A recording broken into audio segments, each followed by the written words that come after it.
ভাঁজ করা ছিল, কাপড়গুলোকে ড্রয়ারে রেখে দিলাম। তারপরে পরে সব কিছু ঝেড়ে ঝুড়ে পরিষ্কার করে গুছিয়ে তারপর রান্নাবান্না করতে যাব। এতদিন জন্য আমার অনেকটা আয় হয়েছে। যাই হোক, এখন ভাত বসিয়ে দিয়েছি। আর কাঁচা কলা দিয়ে আজকে ইন্দোনেশিয়া মাছ দিয়ে রান্না করব। কাঁচা কলাটা থেকে কেমন যেন গুঁড়ো গুঁড়ো বের হয়, এটা আমার খেতে একদম বিরক্ত লাগে। তো তাই ভাবতেছি যে আজকে একটু হলুদ দিয়ে হালকা একটা উতরানো মানে বলক দিয়ে সিদ্ধ করে পানি ফেলে দিব, তাহলে গুঁড়ো গুঁড়ো জিনিসগুলো চলে যাবে। তবে তেলেও হালকা ভেজে নিব। তো এখন মাছগুলোকে ধুয়ে লবণ হলুদ মরিচ দিয়ে মেখে রেখেছি। সরিষা তেল দিয়ে সবসময় রান্না করি, সরিষা তেলের মধ্যে মাছগুলোকে দিয়ে দিচ্ছি। এখন ওই পিঠ হয়ে গেলে এই পিঠটা উল্টিয়ে নামিয়ে নিব। আর এই মাছের তেলের মধ্যে আমি কলাগুলোকে হালকা ভেজে নিব। আর কলা কখনো যদি কোনো সিদ্ধ করিনি, এই প্রথম আমি সিদ্ধ করে পানি ফেলে দিই।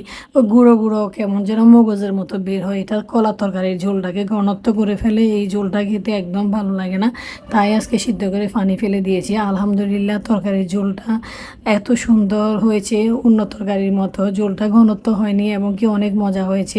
ওই কলারের ঘনত্বটার জন্য তরকারির টেস্টটা এত ভালো লাগে না আমার কাছে। আজকে এই নিয়মে রান্না করাতে আমার কলা তরকারিটা অনেক ভালো হয়েছে। এই যে এখন এই মাছের তেলের মধ্যে আমি একটু হালকা নেড়ে ছেড়ে ভেজে নিচ্ছি, তারপর বসাবো রান্নাটা। এত পরিমাণে গরম। আর আমার সমস্যা হয়েছে, ঈদের কাজকর্ম করেছি, দুইটা গরু সামলিয়েছি, গরু সব পরিষ্কার করেছি, ফ্রোজিং করেছি, সব ফ্রিজে গুছিয়ে রেখেছি। তার মধ্যে ঘর পরিষ্কার করেছি। বুয়া তো ছিল না, বুয়া ছুটিতে চলে গিয়েছে ঈদের দিন। মানে ঈদের দিন সকাল 5টা থেকে রাত্রে 12টা পর্যন্ত আমাকে কাজ করতে হয়েছে। আবার পরের দিনও আমাকে সেমভাবে অনেক কাজ করা লাগছে। আমি কোনো ভালোভাবে একটু বেড রেস্ট নিতে পারিনি, এই কারণে আমি এত অসুস্থ হয়ে পড়ি। আর আমার কোনো ডায়রিয়া আমেশা কলেরা কিছুই না, শুধু জাস্ট আমার পেটে ব্যথা। আর এই পেটে ব্যথা চতুর্পাশ থেকে আমার পুরো পিঠ ব্যথায় ছিঁড়ে যাচ্ছে। মানে এই ব্যথার যন্ত্রণাটা আমি অনেক কষ্ট করতেছিলাম। 3 দিন পরে আজকে আমি গিয়ে ইঞ্জেকশন দিয়ে আসছি, ব্যথার অ্যালজিন আর হলো হয়তো গ্যাসের কোনো ইঞ্জেকশন দিয়ে দিয়েছে। এই ফার্মেসিতে আমাদের ভালো একটা মানে পরিচয় আছে, ভালো একজন ফার্মেসির মানে নিজের ফার্মেসি আর কি ওনার। তো উনি আমাদেরকে সবসময় যে কোনো ভালো মন্দ ওষুধ লাগলে দিয়ে দেয়। এখন ইঞ্জেকশন দেওয়াতে একটু মোটামুটি ভালো লাগতেছে, তাও আমি ওষুধ খাওয়া বন্ধ করিনি, ওষুধ চলতেছে। যদি কোনো কারণে দেখতেছি আমার কোনো সমাধান হচ্ছে না বা ব্যথা কমতেছে না, আমি সুস্থ হচ্ছি না, তাহলে ডাক্তার দেখাবো, টেস্ট করাবো, কোনো পাথরের প্রবলেম কিনা সেটাও পরীক্ষা করে দেখব। তবে আমার মনে হয় সুস্থ হয়ে যাব আল্লাহর নাম নিয়ে। আলহামদুলিল্লাহ, যদি আল্লাহ আমাকে বিপদ থেকে রক্ষা করে।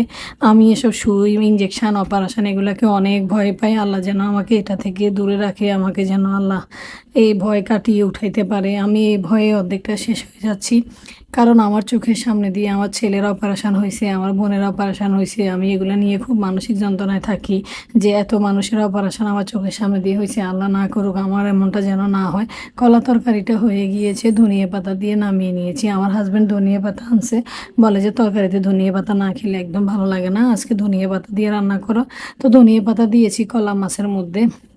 এখন একটু শুটকি তরকারি রান্না করব, সেটা হলো কিছুদিন কালকে যে আঁকড়ি ভাজি কাঁকরোল ভাজি করছি, কিছুটা কাঁকরোল রেখে দিয়েছি মাছের সাথে খাওয়ার জন্য। তো মাছটার সাথে আমি রান্না করব না, এগুলাকে কুচি করে কেটে আলু ডাল দিয়ে আমি শুটকি দিয়ে রান্না করব। আর এই শুটকি তরকারিটা আমার অনেক পছন্দ, তাই তো মশলাকে ভালোভাবে কষিয়ে নিচ্ছি। কষিয়ে নিয়ে আমি ডাল কাঁকরোল আলু একসাথে দিয়ে কষিয়ে নিব, একটা শুটকি দিব। আর আমার ফাইসা শুটকিগুলো এত বড় যে এক তরকারির মধ্যে একটাতেই যথেষ্ট হয়ে যায়, অতিরিক্ত শুটকি দিব না, হালকা শুটকি দিয়ে রান্না করব। এই যে হয়ে গিয়েছে। আজকে বাগার দিব না, কারণ আমার পেটের সমস্যা, বাগার দিলে সমস্যা। এতদিন যে অসুস্থ ছিলাম, আমি জাউ ভাত খেয়েছি, কোনো ঝাল তরকারি খাইনি, কোনো মাছ গোস্ত খাইনি। আজকে স্বাভাবিক খাবার খাবো। বাসা থেকে দেখবেন। আসসালামু আলাইকুম।